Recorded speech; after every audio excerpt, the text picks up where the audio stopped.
Hello friends, ഞാനിപ്പോൾ ഇന്ന് വരയ്ക്കുന്നത് മഞ്ജു വാര്യരുടെ എന്ന ആക്ട്രസിനെ വരയ്ക്കുന്നത്. പക്ഷേ ഒരു പഴയ കുറച്ച് ഇയേഴ്സ് ബാക്കിലുള്ളൊരു പിക്കാണ് എടുത്തിരിക്കുന്നത്.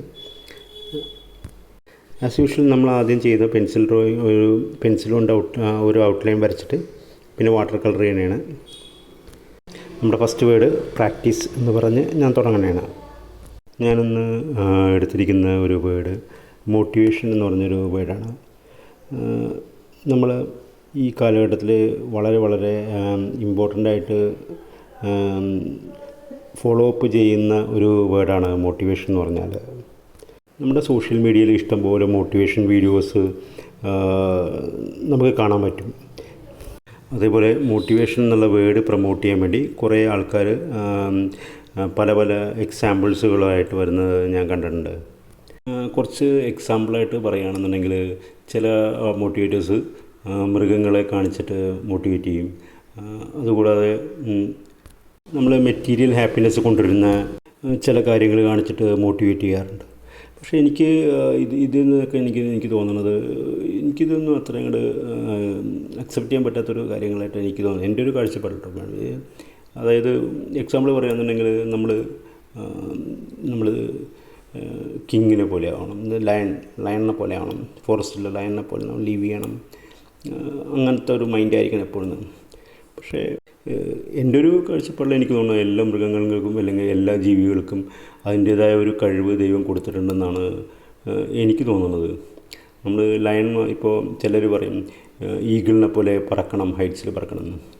പക്ഷേ കുരുവികൾ, ഇപ്പോൾ ഒറ്റ എക്സാമ്പിൾ ഞാൻ പറയുകയാണെന്നുണ്ടെങ്കിൽ, നമ്മുടെ തേൻകുരുവികൾ പൂവിൽ നിന്ന് തേനെടുക്കുന്ന പോലെ പരുന്തിനെടുക്കാൻ പറ്റില്ല. അപ്പോൾ അത് ഒരു ഇതാണ്, അത് വേറൊരു മോട്ടിവേഷനാണത്. എല്ലാ ജീവികൾക്കും അതിൻ്റേതായ ഒരു പ്രത്യേകത ഉണ്ടെന്നാണ് എനിക്ക് തോന്നിയിരിക്കുന്നത്. പിന്നെ ഞാൻ കണ്ടേക്കുന്ന കുറച്ച് മോട്ടിവേഷൻ എന്ന് പറഞ്ഞാൽ, ആഡംബര കാറുകൾ വാങ്ങിച്ചിട്ട് അല്ലെങ്കിൽ വാങ്ങിച്ച് കൂട്ടുന്നത്, പിന്നെ അതുകൂടാതെ റൂം നിറച്ചും ക്യാഷ് ഇങ്ങനെ ഉണ്ടാക്കി വെച്ചിരിക്കുന്നത്, അതൊക്കെ കാണിച്ചിട്ട് മോട്ടിവേഷൻ ചെയ്യുന്ന കുറച്ച് ഇതുണ്ട്.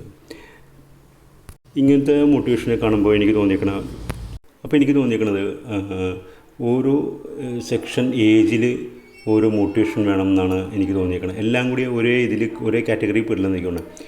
നമ്മുടെ സമൂഹത്തിൽ പലതരം ജോലികൾ ചെയ്യുന്ന ആൾക്കാരാണുള്ളത്. പലതരം കഷ്ടപ്പാട് അല്ലെങ്കിൽ മെഡിക്കലായിട്ട് നിൽക്കുന്ന കുറേ ആൾക്കാരുകൾ, അങ്ങനെ പല രീതിയിലും പല പ്രശ്നങ്ങളിൽ ഫേസ് ചെയ്യുന്ന ആൾക്കാരായിട്ടാണ് എനിക്ക് തോന്നിയേക്കുന്നത്. അവരെ മോട്ടിവേറ്റ് ചെയ്യുക എന്ന് പറഞ്ഞാൽ, എല്ലാവരെയും മോട്ടിവേഷൻ ഒരു ബേസിക്കായിട്ടുള്ള ഒരു കാര്യം എനിക്ക് തോന്നിയേക്കുന്നത്, എന്താ പറയുക, നമ്മുടെ ഒരു ലൈഫ് സ്പാനാണ് എക്സ്പ്ലെയിൻ ചെയ്ത് കൊടുക്കേണ്ടതെന്ന് എനിക്ക് തോന്നിയേക്കുന്നത്.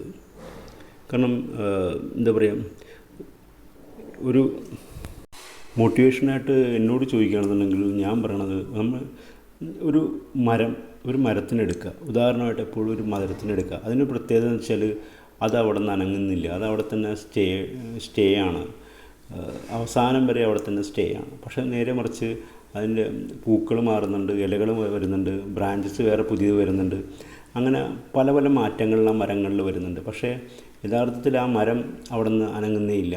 അതേപോലെ തന്നെയാണ് എനിക്ക് തോന്നിയേക്കുന്നത്. ആ വ്യക്തി മാറുന്നില്ല, ആ വ്യക്തി എപ്പോഴും അത് തന്നെയാണ്. പക്ഷേ അതിൻ്റെ ഉള്ളിലുള്ള അവരുടെ ഉള്ളിലുള്ള ഓരോ തോട്ടുകളും മൈൻഡ് സെറ്റുകളൊക്കെ ഇങ്ങനെ മാറിക്കൊണ്ടിരിക്കുന്നതാണ്. അതനുസരിച്ച് അവർക്ക് കൂടുതൽ ഹാപ്പിനെസ് വരാം, അല്ലെങ്കിൽ ദുഃഖം വരാം, അല്ലെങ്കിൽ ഒരേ ഫ്ലോട്ടിംഗ് പോലെ തന്നെ കടന്നു പോകാം. അപ്പോൾ അത് നമ്മളെ മനസ്സിൽ എപ്പോഴും ബേസിക്കായിട്ട് വെച്ച് കഴിഞ്ഞാൽ, ഒരുവിധം 80-85% പ്രശ്നങ്ങൾ നമ്മുടെ ഉള്ളിൽ നമ്മളായിട്ട് ക്രിയേറ്റ് ചെയ്യുന്ന പ്രശ്നങ്ങൾ സോൾവ് ചെയ്യാമെന്നാണ് എനിക്ക് തോന്നിയേക്കുന്നത്. ഇതിൽ ഓരോ വ്യക്തിക്കും ഓരോ കാഴ്ചപ്പാടുകൾ ഉണ്ടാവും എന്നാണ് ഞാൻ പറഞ്ഞു നിർത്തുന്നത്. ഓക്കെ, നമ്മുടെ ഡ്രോയിങ്ങിനെ കുറിച്ച് ഞാൻ പറയുകയാണെന്നുണ്ടെങ്കിൽ, ഒരു വാട്ടർ കളറിങ്ങാണ് ഇപ്പോൾ ചെയ്തുകൊണ്ടിരിക്കുന്നത്. സ്കിൻ ടോണാണ് ടച്ച് ചെയ്തുകൊണ്ടിരിക്കുന്നത്. ഏകദേശം ഓക്കെ ആയിട്ടുണ്ട്. ഓക്കെ, നമ്മൾ ഏകദേശം ഒരു ഫിനിഷിങ് ഇതിലേക്ക് മാറിക്കൊണ്ടിരിക്കുകയാണ്. Thanks for watching my video. ഇതിലെന്തെങ്കിലും തെറ്റുകുറ്റങ്ങളുണ്ടെങ്കിൽ വിട്ടുകളയുക. ഇത് പ്രാക്ടീസിൻ്റെ ഭാഗമായിട്ട് ചെയ്യുന്നൊരു വീഡിയോയാണ്. Happy Vishu. Thanks for watching my video. Have a nice day. Thank you.